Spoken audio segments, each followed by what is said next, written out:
Lên đi em ơi. Rồi, và tôi cần một bạn nữa. Tôi cần bạn áo đỏ bên cạnh luôn đó. Em lên đây. Đó, đằng trước đó. Lên để có bạn cho vui. Quý vị thân mến, một tràng pháo tay tiếp theo quý vị ơi.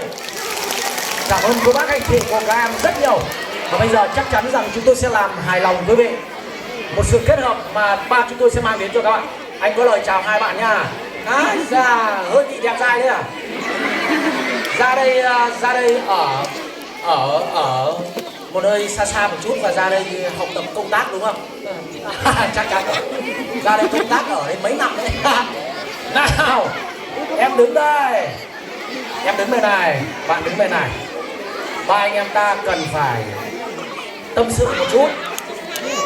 Bây giờ như thế này, trước khi màn trình diễn được thực hiện, anh em ta cần phải làm quen. Mình làm quen để tiện nói chuyện. Cô bác anh chị cùng các bạn ở đây.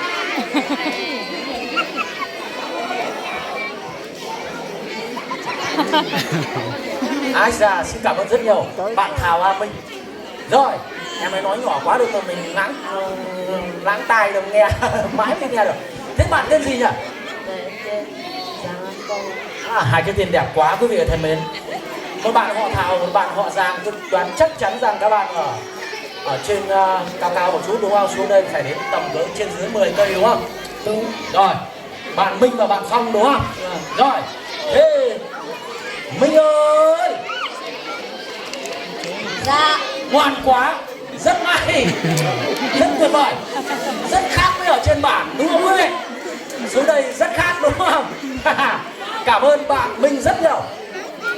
Phong ơi, ngoan quá, cũng già rồi. Rất may. Anh có đến một số nơi ấy mà gọi này ấy mà các bạn cứ ơi thôi. Đấy. Người ta hay nói thế này, người lớn gọi thì dạ, bảo thì vâng. Đấy. Thế mà lên sân khấu anh Thành gọi mà ơi ấy nhá. Xin lỗi nhá, có bạn cứ quá tàn bà bận cứ ơi. Minh và Phong nghe này, nói thật nhá, quá tàn bà bận mà ơi ấy.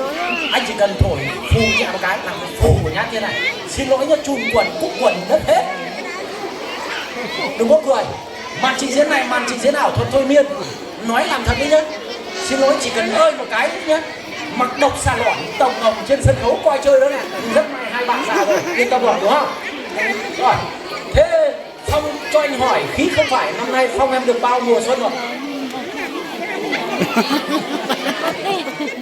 Phong được bao mùa xuân rồi? 13 tuổi đúng không? À rất cảm ơn. Thế còn Minh năm nay em được bao nhiêu rồi?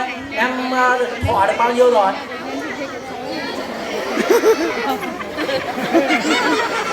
Đây rồi.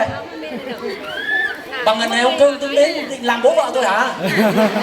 Ông nói nghiêm túc đây. Bao nhiêu nói thật? Bao nhiêu? 14.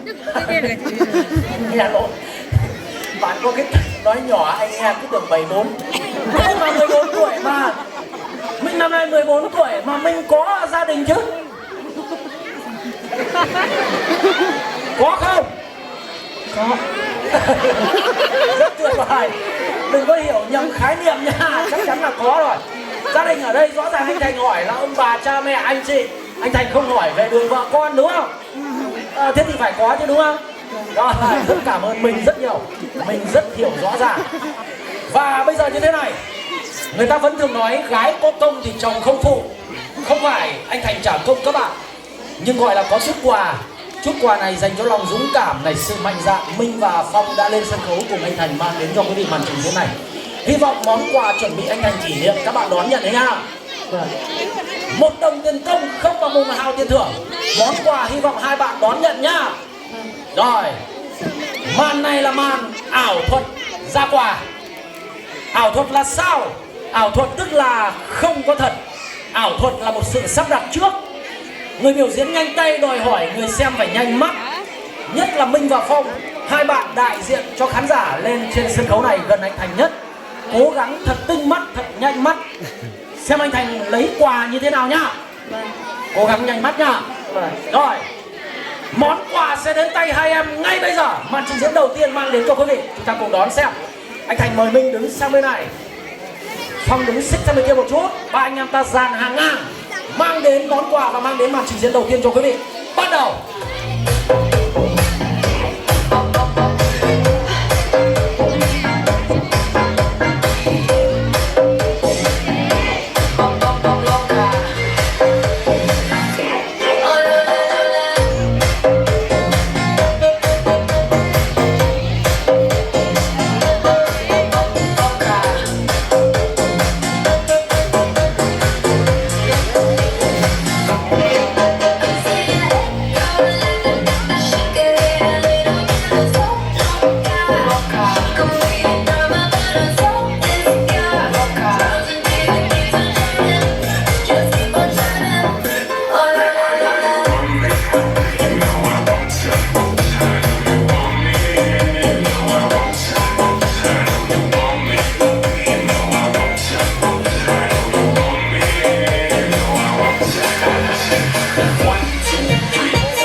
tay trưởng thành những đồng tiền mệnh giá như quý vị các bạn các em đang nhìn thấy ở đây. Và như ban đầu anh Thành nói, hôm nay coi anh Thành dẫn hai bạn đi đãi kem nha. Ý anh Thành muốn nói trên tay có một số tờ tiền. Và bây giờ anh kỷ niệm mỗi bạn một tờ. Lấy tờ nào đó là quyền của Phong và Minh. Rút tờ nào cũng được. Lấy một tờ, anh kỷ niệm. Nào. Phong lấy một tờ, lấy tờ nào cũng được. Tờ nào tùy. Rồi, tờ nào cũng được. Nào. Cố gắng chọn lấy một tờ. Tờ nào cũng được. Hai bạn ăn kem, ăn cái loại giao hồn một chút thôi. Rồi bây giờ gấp nhỏ lại cho túi quần cho chắc ăn này. Cho vào túi quần. Mình cho vào túi quần em ơi. Cho vào túi quần. Tiền phải biết giữ nha. Rồi.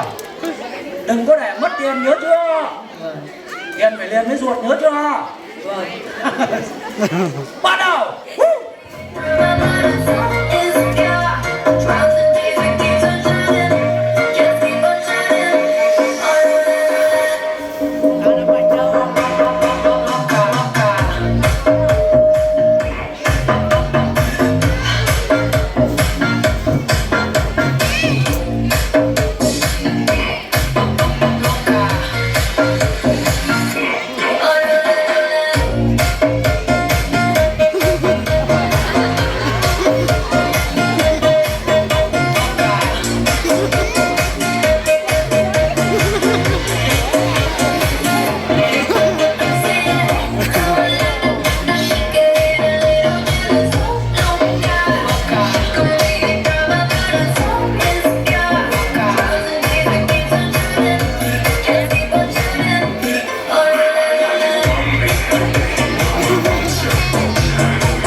Còn không?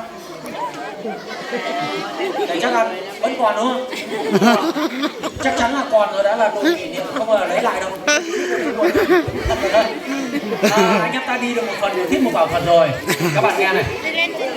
Nghe anh Thành nói này. Không có lý gì giấy biến được ra tiền. Đúng không? Chắc chắn là không có lý gì rồi. Chỉ là một trò ảo thuật mang đến cho quý vị cũng như mang đến cho các bạn cảm giác như vậy thôi. Nếu giấy biến được ra tiền thật, anh Thành cứ ở nhà sản xuất tiền thôi đúng không? Rồi. Chỉ là một trò ảo thuật để nhằm đả phá quan niệm mê tín dị đoan. Nếu giấy biến được tiền thật, anh Thành cứ ở nhà sản xuất tiền thôi. Bây giờ như thế này, anh em ta đã đi được một phần của tiết mục ảo thuật rồi. Bây giờ còn lại một phần nữa.